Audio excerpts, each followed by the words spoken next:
السلام عليكم ورحمة الله وبركاته. من الذي بيعطي النساء رخصة قيادة السيارة؟ هل في اختبار؟ حتى الرجال أيضا، هل بيتم اختبار السائق قبل ما تدوا له رخصة القيادة؟ على أي أساس بتدوا له رخصة القيادة؟ بيستلموا بعضهم رخصة قيادة وعادوا اشترى السيارة ما قدش متعلم. ليش ما يكون اختبار زي باقي الدول؟ ليش؟ خاصة النساء.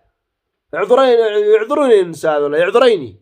اليوم شاهدنا مقطع إحدى الفتيات سايرها العرس بالسيارة تهنجم، طلعت من فوق ثنتين نسوان.